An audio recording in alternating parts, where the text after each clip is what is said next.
The heavy steel gates of the impound lot groaned open, revealing a sight that should have been impossible. There, sandwiched between a rusted sedan and a salvaged SUV, sat my Richmond PD patrol unit. My heart didn't just sink, it turned to ice. My name is Walter, and for 11 years I've worn the badge. In the academy, they teach you about high-speed chases, active shooters, and domestic disputes. They never teach you what to do when a suburban homeowner decides to commit a felony just because your presence ruins her aesthetic. I live in Riverside Gardens, a quiet mid-tier subdivision where the most exciting thing that happens is a lawn being half an inch too long. For 6 years, my neighbors saw my marked cruiser as a beacon of safety. But 3 months ago, the enforcer moved in 4 doors down. Her name was Karen Stevens, and she viewed the neighborhood not as a community, but as a kingdom she was destined to rule.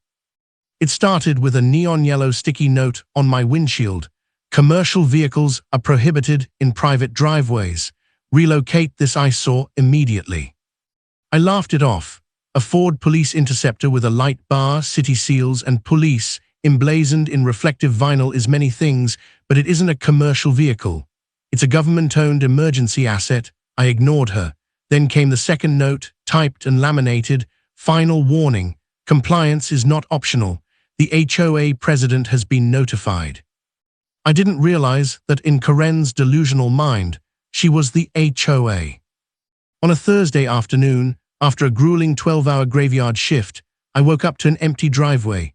No glass shards, no skid marks, just a vacant space where $45,000 of city property used to be. My blood ran cold as the realization hit me. This wasn't just a neighborhood spat anymore. Karen hadn't just moved my car, she had just orchestrated the theft of a law enforcement vehicle. As I dialed my sergeant, my voice was steady, but my mind was racing through the legal statutes. Karen wanted to play at being an authority figure. Fine. I was about to show her what real authority looked like. She thought she was enforcing a parking code, but she had just signed a warrant for her own arrest. The initial shock transitioned into a calculated, professional rage. I called my sergeant, Miller. His reaction was exactly what you'd expect when told a marked unit has vanished from a secure driveway. "Hayes, tell me you're joking," Miller barked over the radio. "You're saying someone boosted a cruiser in broad daylight in a gated community." "It wasn't a boost, Sarge, it was a tow. I'm betting my pension on it." 10 minutes later, the confirmation came in. Richmond Recovery Towing had picked up the unit at 11:30 a.m. The caller, a woman claiming to be the HOA president, reporting an unauthorized commercial vehicle obstructing a fire lane. Karen hadn't just lied about the vehicle type. She had fabricated a safety hazard to bypass the standard 24-hour notice. She was escalating, testing how much power she could wield before someone snapped back. I drove my personal truck to the impound lot, my jaw clenched so tight it ached. When I arrived, the lot manager, a guy named Rick, who looked like he lived off cigarettes and spite, didn't even look up from his clipboard. "I'm here for the Richmond PD interceptor," I said, sliding my badge across the counter. Rick squinted at it, then at me. "Yeah, that's gonna be $450 for the hookup and storage. HOA authorized it." "Rick, look at me," I said, leaning in. "You towed a marked police vehicle, not a private security car, a municipal law enforcement unit. Do you have a contract with the city of Richmond?" "No, but the HOA president." "The woman who called you isn't the president," I interrupted. "I spoke to the actual property manager, Dennis, last week. He cleared this vehicle, which means you just took possession of stolen city property based on a fraudulent claim. You've got 60 seconds to release that gate before I call for a supervisor and start processing this lot as a crime scene." Rick's face went from gray to a sickly shade of white. He scrambled for the keys, but as the cruiser was rolled out, my heart dropped.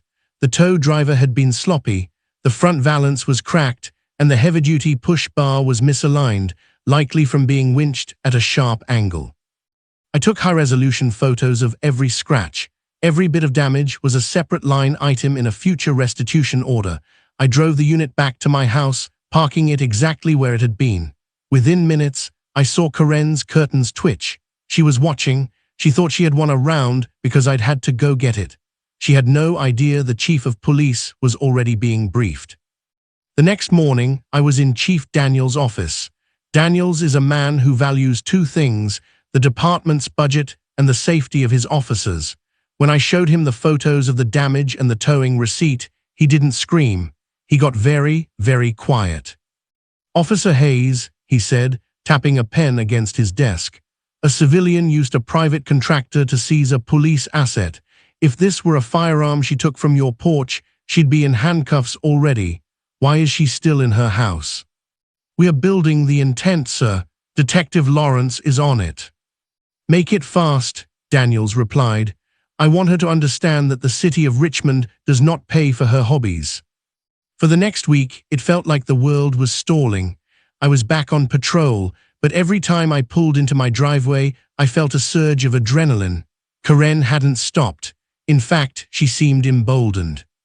I received a formal, fine notice in the mail from a spoofed email address, Riverside Gardens Compliance @protonmail.com.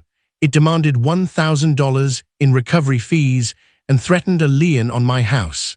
Karen was doubling down, trying to use the legal system as a bludgeon. Then the blow dealt by the system came. I got a call from Dennis, the actual HOA manager. "Walter, I've got bad news," Dennis sighed. "Karen has been rallying the retirees.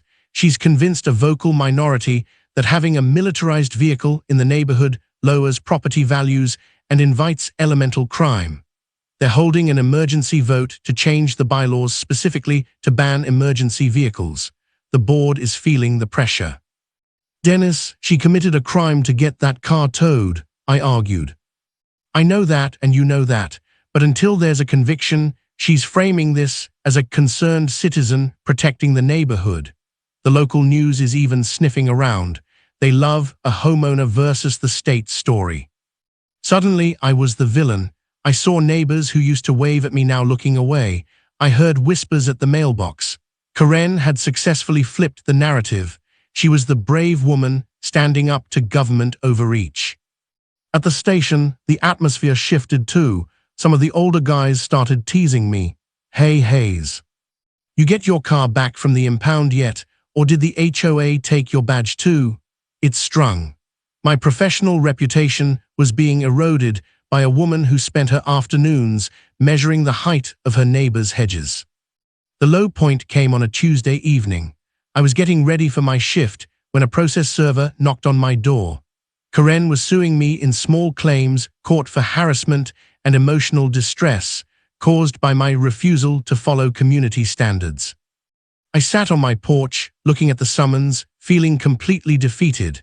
I was a decorated officer, yet here I was, being outmaneuvered by a suburbanite with a grudge and a laminating machine. It felt like the badge didn't matter. The law didn't matter. Only the loudest voice in the room did. I called Detective Lawrence. "Tell me you have something. She's suing me now." "Be patient, Walter," Lawrence said. "We just got the phone records from the towing company. And guess what? She recorded the call herself. She thought she was documenting her victory. She didn't realize she was recording a confession." The power shift didn't happen in a courtroom. It happened on Karen's front porch. Detective Lawrence and a uniformed supervisor arrived at 10:00 a.m. on a Friday. I stayed in my car, watching from a distance.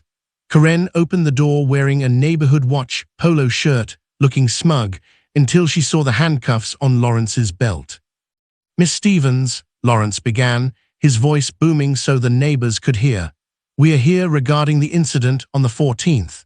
You placed a call to Richmond Recovery Towing claiming to be the HOA president. We have the recording." "I was acting in the interest of the board," Karen shrieked. "The vehicle was a commercial nuisance." "Actually," Lawrence countered, pulling out a document, "we have a signed affidavit from the HOA board stating you held no such office at the time of the call. Furthermore, you were explicitly told in writing by management that the vehicle was exempt. That means your mistake was actually premeditated fraud." The color drained from her face. "It's just a car. I had it moved. That's not a crime." "In the state of Virginia," Lawrence said, Grand larceny is the theft of property valued over $1,000. That cruiser is worth $45,000. Because you used false pretenses to have a third party remove it, you are the primary actor in the theft. And since it's a government vehicle, we're adding interference with a law enforcement officer and unauthorized use of a sealed document for the fake HOA notices you sent. As the cuffs clicked shut, Karen's bravado vanished. She began to wail about her rights, her house, and her reputation. The neighbors, the ones she had rallied to her side, were now standing on their lawns, recording the entire spectacle on their phones. The hero of the neighborhood was being hauled away in the back of the very type of vehicle she claimed was an eyesore. The consequences were a slow, agonizing burn for Karen. The district attorney, sensing a slam-dunk case, refused to drop the felony charges.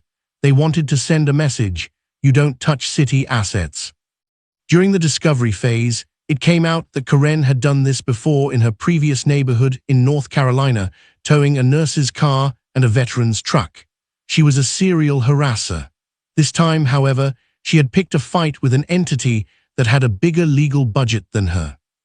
The fallout was absolute. Karen accepted a plea deal to avoid a 10-year prison sentence. The final tally: a felony conviction for unauthorized use of a vehicle, 6 months of house arrest. The irony wasn't lost on me: $8,000 in restitution to the Richmond Police Department for repairs and legal fees, and 300 hours of community service, which the judge specifically ordered her to perform cleaning city police stables. The HOA board didn't just remove her, they sued her for the damage she caused to the community's reputation. A few weeks after the sentencing, a for sale sign appeared in her yard. She couldn't show her face at the grocery store without someone mentioning the cruiser caper. She moved out in the middle of the night, slinking away to a different state, hopefully to a place where she'll think twice before touching someone else's property. My new neighbor is a retired Navy chief.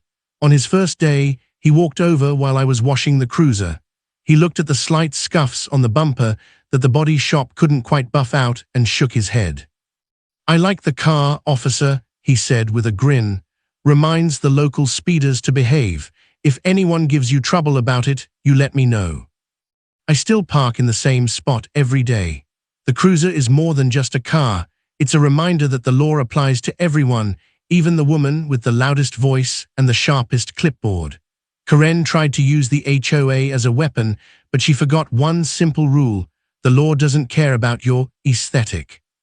It's easy to feel powerless when someone in a position of perceived authority targets you. But remember, bullies always rely on you not knowing your rights. Have you ever had a neighbor or an HOA try to enforce a rule that didn't exist? Or have you seen someone's power trip end in a legal disaster?